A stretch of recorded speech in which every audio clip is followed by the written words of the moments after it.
Good morning, afternoon, evening. We are at Old North State Winery doing a virtual tasting for you, depending on when you are tasting, of course. All of those greetings apply, at least one of them does to you. We are doing a virtual tasting for those of you who can't be here in person on Thursday nights. We do 4 international varieties and we learn about the wines of the world, 200 places, varietals, styles, if you will, from all around the world over the course of a year. And we do 2 bottles for those of you that are picking up and tasting at home along with me, virtually and virtuously, right? My name is Ed. I work at Old North State Winery. We make our own wines here, but we think it's important for people to understand the wines of the world so they better understand Yakin Valley wines, and we think that's important. Chef Chris is usually by my side, but he's doing the Texas two-step down in Austin and Dallas area. Unfortunately, he went to a Texas Rangers game and they lost. But he was there rooting the team on, him and his beautiful wife, Tamisa. So cheers to them for their great adventure in my old home state of Texas. So that was really cool. Kind of jealous, to be honest with you. Although those triple digits in heat, not so much my style anymore. You know, ever since I moved to the mountains, I'm kind of a wimp when it comes to those temperatures. So we'll enjoy the cool Blue Ridge Mountains up here for now. I don't know if I've got it in me to go to Texas until maybe November. It might be down in the 80s by then, but who knows. All right, so we got a couple of beautiful reds for you today. We're gonna start off in Chile. Humo Blanco is the winery here in Lolo, Chile. It's right smack dab in the center of, if you think of Chile, it's like a very long, skinny California, I guess. And if you wanted to compare it to one of our states. And it's funny how, oftentimes all these countries that we compare sizes to, we compare them to the size of one of our states. The United States is a big place. Even if you take Texas, California, and Alaska out of it, it's still a big place, right? But very comparable in that kind of linear, top to bottom, warmer climate to cooler climate. Of course, we're going, the further south we go in Chile, the cooler it gets. It's about midway down, and so we're the median range of temperature for Chile. You're gonna always seem to have some form of coastal influence because of its location. It doesn't get real, don't ever get really deep into the country before then it becomes, Argentina's sitting there on the other side of the Andes. So beautiful, cool air that helps the evenings retain structure in the wines. And of course, we don't see as much Pinot as you might think. We've had some, we've certainly had some from the cooler climates towards the south, but I haven't seen a lot of Pinots in this area yet. And this one's very exciting for me. The Lurton family of Bordeaux owns this winery. They're I think they have like 1,500 acres in Bordeaux, the Entre Demure area. So they have a big presence in that area of Bordeaux.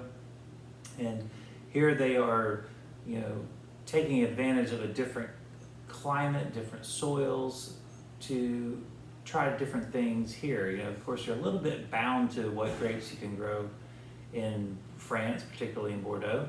So here they have a lot more leisure, creative freedom, if you will, because Chile, a lot like America, you kind of grow what you grow and no one really questions that. And so there's no laws of regions of which grapes you're supposed to grow yet, anyway.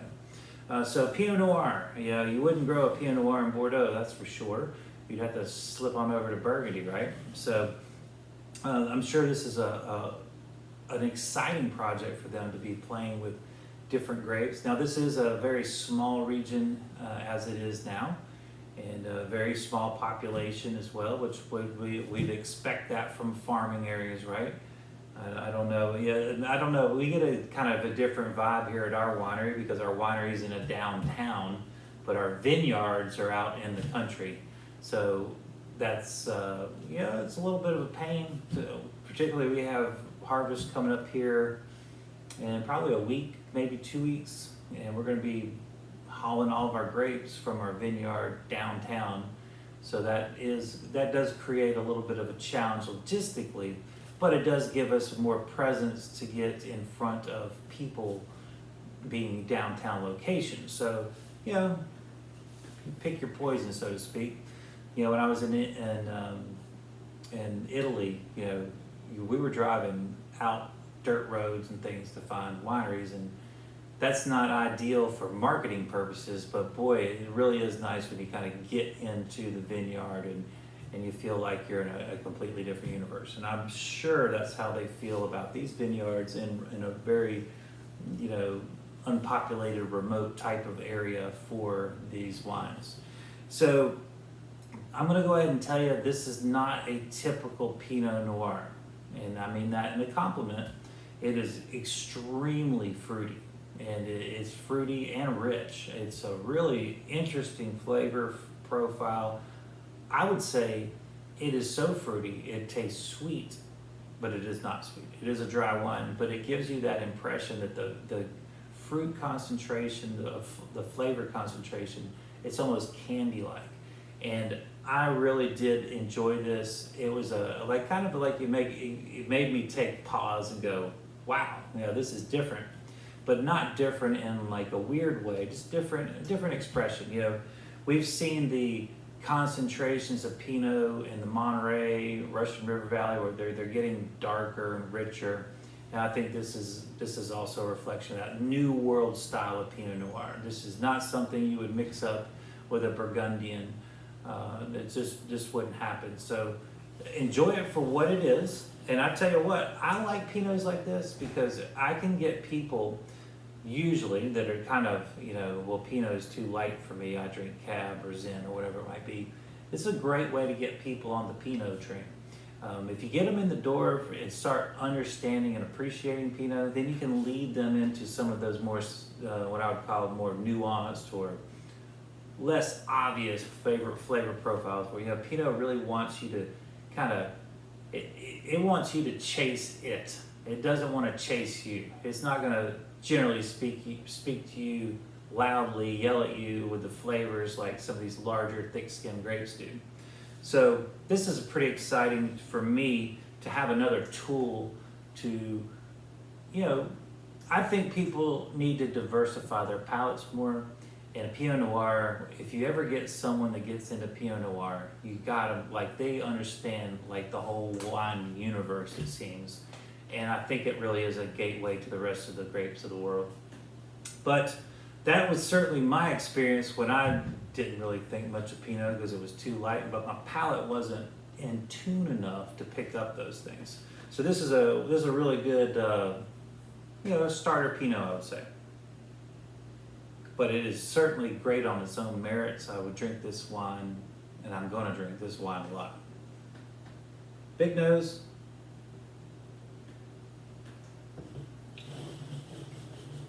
Like I said, big fruit here, and surprisingly really dark fruit. I mean, blueberry, blackberry, dark plum. There's certainly cherry. You expect cherry. Not as much on the cola notes that I typically get from North American Pinots, but I could see how someone might find it in there, but to me it doesn't speak to me like the North American Pinots do. And there is some very subtle tannins here. This is a dry wine, but it's not necessarily a tannic wine, I don't believe. Once we get into some other wine here, you'll see in the transition that these tannins are a bit more soft, integrated, not as obvious, but it's still wonderful the amount that it has. I mean, I think it helps balance a little bit of that fruit. You need some tannins there. Otherwise, you really do feel like it's almost like like a fruit punch almost. It's just wonderful. And I will say this, the alcohol is extremely high in this drink, but you wouldn't really know it.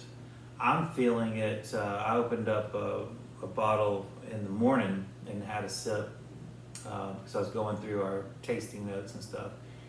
And I could feel the heat, coming down. So I knew this had some alcohol in it. But I wouldn't say you necessarily pick it up on the palate, which is great. That's the kind of thing we want. We don't want things to taste out of balance. We don't want things standing out, generally speaking. I mean, there's exceptions for everything. I always do say that sometimes a wine can be made too well to where it doesn't have character. This still has plenty of character. I think it's a fruit-driven character. So those of you that like big, juicy wines, like if you're into Garnacha or Malbecs, this would be right down your alley. I just love that nose. I will say, maybe I got a little tickle in my nose hairs from that alcohol on that one, but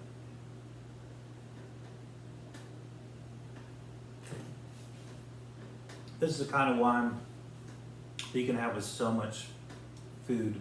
Cheeses, highly recommend. Any kind of game, poultry, duck, of course, is a no-brainer. Chicken, roasted chicken here would be phenomenal. Mushrooms, of course, we have all these beautiful mushrooms popping out of the ground. I picked probably a gallon Ziploc bag of chanterelles and cinnabars out of my mom's driveway when I went to visit her a couple nights ago for dinner. And I just cleaned them and sauteed them up, and we just threw them in with our pasta that we were already planning on having. But this is the time in the Blue Ridge, we are just raking the mushrooms. And this is the kind of wine I would love to have. We actually had a Brunello with it, I believe, so a lighter red. And this would be comparable in weight. Brunello a little more tannic, of course, but still pretty light on its feet. And I find that mushrooms really go well with the lighter reds. You could also say that this would probably go with something cream-based because of its soft texture. It does have enough weight to it to hold up against something of that nature. I wouldn't be afraid at all to serve this with a burger or a steak either. So lots of options here for you. If you're going to do seafood, I would recommend probably salmon. You would want something pretty bold in the seafood department. But another thing to think about is maybe if you're doing a shellfish sausage kind of combination, that might work for you well.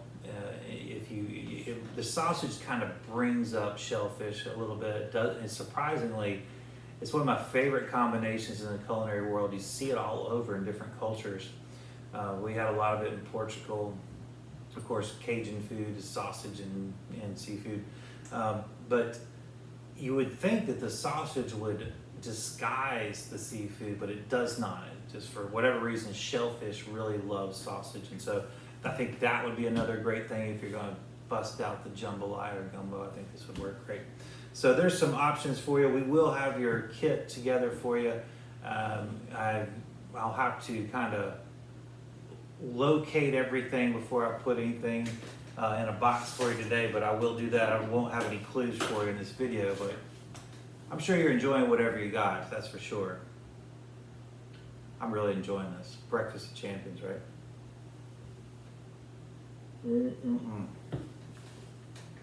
Humo Blanco, beautiful Pinot Noir, under 25 bucks. Really brings the thunder. Those of you ABV fans that like the higher alcohol that you don't typically get from Pinot, that's going to check your box. Those of you that like richer wines, this is a Pinot that's going to give you the richness that you're looking for. And I will say this, typically I get a lot of green from Chilean wines, and that is minute in here. It's really like the seventh thing down the list that I'm picking up on. So if you're if you don't like Chilean wines for the green notes, that's why I do like them. I don't think it's nearly as prevalent as other producers on that one. Alrighty, well, now we're going to go to Spain. We're going to go to one of my favorite regions on the planet, Priorat. Priorat. This is a treasure hunter. They are just that. They're treasure hunters. They are negociants. So what they do is they go around the world and work with producers on allocating large batches of wine. So they don't actually produce wine, but they find wines, you know. So one of the challenges of wineries is being discovered or selling what you make. And I know that sounds crazy, but there's a lot of places that struggle getting their name out, and it's a very competitive market out there. If you don't have marketing dollars, you can't get your word out there. So negociants are wonderful for helping small wineries, lesser known wineries.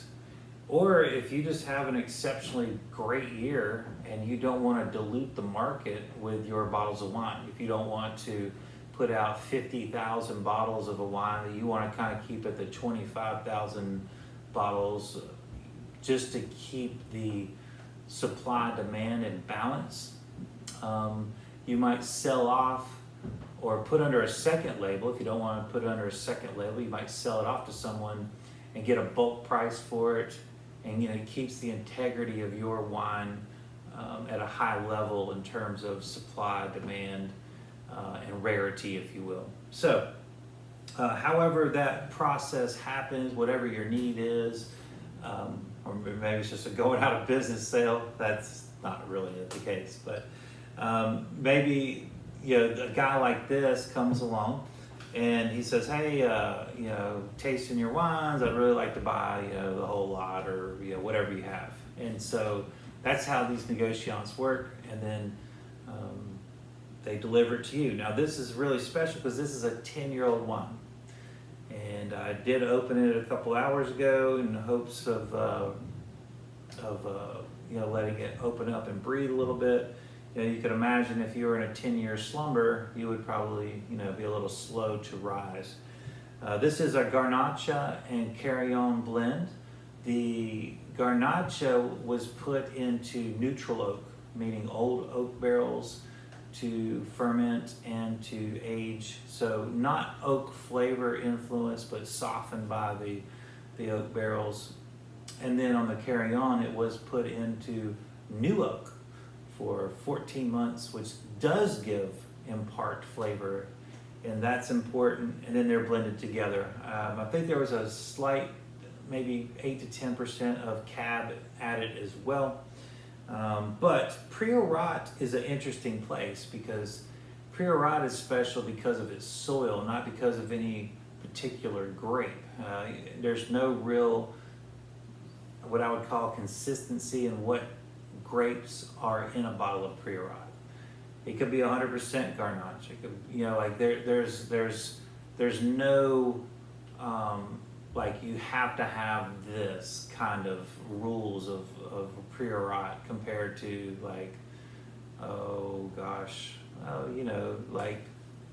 Sancerre. It has to be 100% Sauvignon Blanc. That is not the case in Priorat.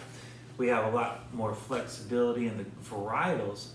It's more about the soil. This is a very small place, and it's the only place that I know of in all the winemaking world that has the Licorella soil, which are these black crystals. And there's something to be said about the soil that you put vines in.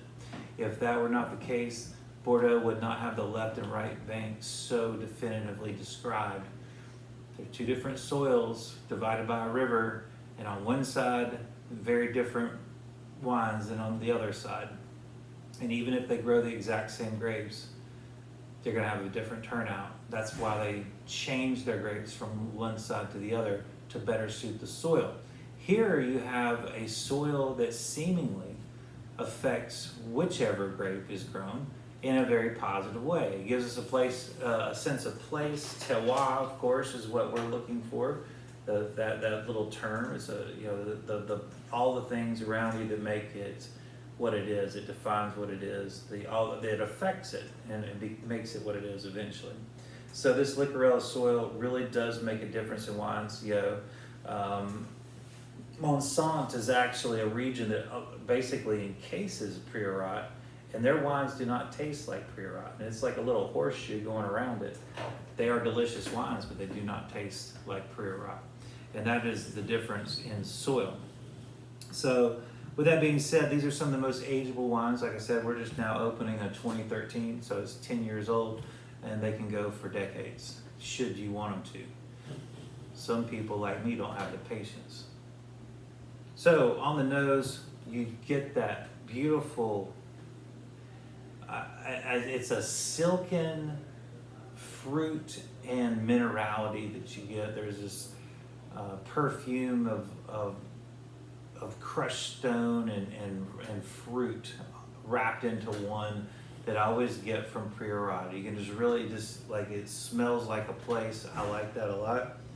I rarely ever get any kind of things that are off-putting on priorat. You don't get like those barnyardy things that you might get from Bordeaux, which I do like those, don't get me wrong.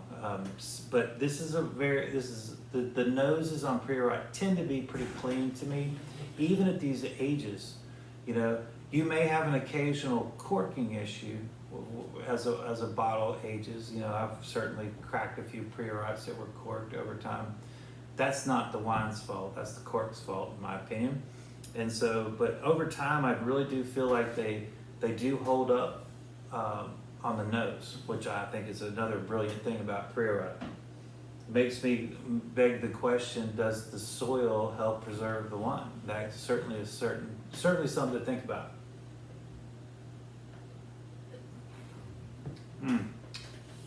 So, if you had a Garnacha and carry on blend of this nature in other parts of Spain, you're probably not going to get this flavor profile.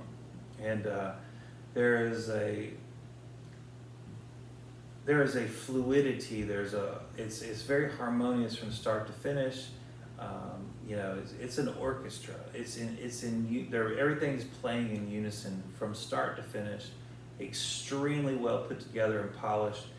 This thing tastes like it was made yesterday. It's so fresh, and it has a weight. It gets your attention, but at the same time, it's as light as a feather on the finish. Not that you can't still taste it. The taste is a long finish, but it's just as easy breezy. It's like baby's breath. You know, it's just something, or a puppy. You know, it's just like, it's unbelievably elegant, in my opinion. This is why I'm drawn to this. Now, Spanish wines can be very boisterous and bold and almost bullyish on the palate at times. And those are very attractive things to me at certain times of my, you know, tasting processes. You know, sometimes I want a bold wine, sometimes I don't. This gives you bold flavors, but with elegance. I think it's the most polished area of the entire beautiful country of Spain. Remember, Spain has more acreage of vineyards than any other country. This is a very prestigious country for winemaking. I would say this is the best of their winemaking. So that says a lot about this region. In my opinion, this is the creme de la creme. You know, Chris and I always talk about, you know, hey, well, if you had, people ask, well, what would you drink if you only had one thing to drink? I was like, I don't know if I could do that, but I usually say Barolo, or I will say Chateau Pop. But I think Priorat should be in the discussion because it just has it just checks so many boxes. The tannins are so integrated, even with all that 14 months of new oak. The tannins are not over the top. It's not a vanilla bomb.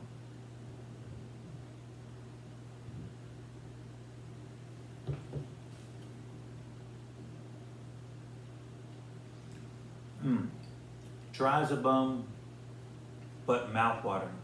This is one of my favorite combinations in the world, where your tongue just like it loses this little droplet of moisture, and then the acidity, that beautiful acidity that you get from Priorat, just comes gushing in. Imagine, having a juicy steak right after this, or, something like a nice soft blue cheese, something that has the umami, the richness, and it's gonna taste amazing after a sip of this. I do adore this. So probably a little romanticizing here, but honestly, this is a really beautiful wine. Remember too, when you're drinking a wine with this kind of color that is 10 years old, literally showing hardly any aging at all. There's just a slight oranging at the extreme edge of the meniscus here. It is something to behold.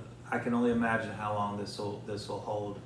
It's going to be a long time. But the problem here is I'll never know because I'm going to drink it all. So if you guys would like some of this beautiful wine, make sure you get your order in soon before it's gone. They're not making any more 2013s, as you probably know. That time is a decade ago. It's long gone, and we're getting ready to harvest 2023 right now. So just think the next time. Just think about that. Just think about if we were harvesting today and making a wine after fermentation of a month or so. Then we'll probably you're talking about that 14 months of barreling, and then 9 more years after that. And then you get to taste it. And that's what we're tasting right now. That is magic. That is special. And to get it under $50 all the time, that's a long time for a return on your investment. So something to think about. I know that's the romance of wine, but that's part of the reason why we drink wine. So when you have opportunities like this, you should seize them. Of course, this also falls into that high ABV. I guess I was having a craving for high ABVs. I don't know why these happen to be my chosen two, but maybe a liver was telling me something. I don't know. But this is a 15%er. You would not know it. It is very integrated. Like I said, this is extremely balanced. Tons of character though. This is not something that I would sleep on in terms of complexity and just having an overall unique experience with Spanish wines. I really do believe, I'm a big Rioja fan, and we're actually going to be showing a Reserva tonight at the tasting alongside of this, and this is a different level. It really is. But I do love my Riojas, but this is a different style. And I think that this one needs to be revisited more often. It's not, for lack of trying, of course. These videos are videos that we typically do more value wines. We can't really, throw out, the $100 bottles of wine for a $25 tasting. So occasionally, you have someone like this that comes along and gets you a really high-end quality regional wine at a much lower cost than you would expect. And usually that's a red flag, but I did taste it before I ever considered buying it. And so proof is in the pudding. So that's why I taste everything. I taste it for you guys to find these things. I taste a lot of losers, I'll be honest with you. Gosh, I had one a couple weeks ago that tasted just like Raid Wasp Hornet Killer, if I'd ever tasted it, but I've never tasted that, but it's what I would imagine it tastes like. It tasted like that stuff smells, and that was like, oh my gosh, are wines getting worse? We need to hang on to these treasures when we find them, because there's plenty of bad wine out there. And I'm trying to keep you from reaching down to that bottom shelf and just rolling the dice and hopefully not crapping out when you buy wines that are on discount, or if you find them at a convenience store or whatever it may be. Anyway, it's always a pleasure to taste wine with you. I hope that we can do it again soon. And follow us, like us, and please put any comments you'd like in there about wines we might want to taste for your enjoyment. Until I see you next time, to your health, and come see me when you can. Cheers.